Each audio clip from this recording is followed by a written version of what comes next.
Admittedly, I'm an Old Testament junkie. You all know that, okay? I read the Old Testament with a creative mind as I picture the stories taking place because I believe they actually occurred.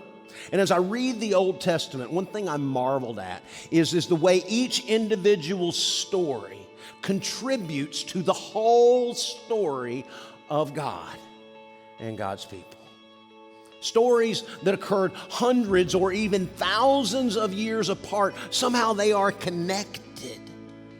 They're connected. And part of the reason for that is the main character of the Bible is God. God is the main character of the Bible.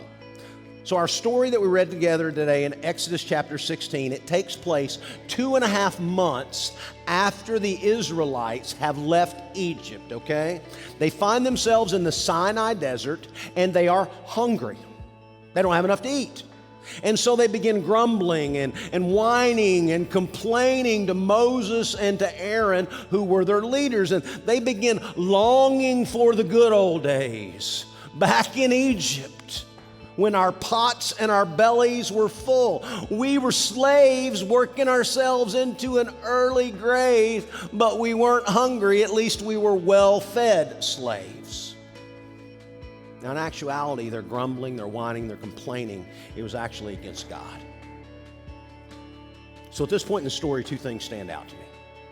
One, the people, this group of people, the Israelites, would rather be enslaved and full than free and hungry. And two, sure, one or two of them had thoughts to take responsibility, but as a whole, they just grumbled, whined, and complained and offered no solutions. They expected someone else to solve their problems, someone else to meet their needs, someone else to fill their bellies. So they grumble, and God responds, something like, "My people are hungry. I am the provider for my people, Jehovah Jireh. I will care for them. I'm going to send bread in the morning and meat in the evening." Sure, some of the people are thinking, yeah, right, I'll believe this when I see it. Just going to fall from the sky. Sure enough, that evening, quail covered the ground in the camp. Just fell from the sky.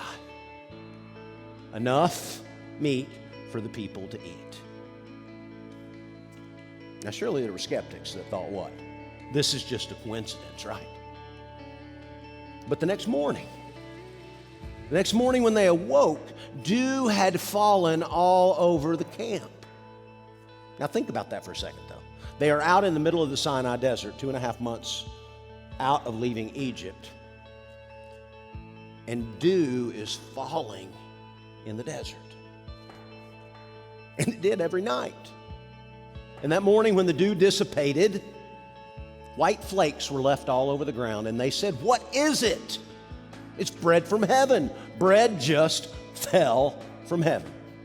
And they called the bread manna because in Hebrew, "what is it?" sounds like manna.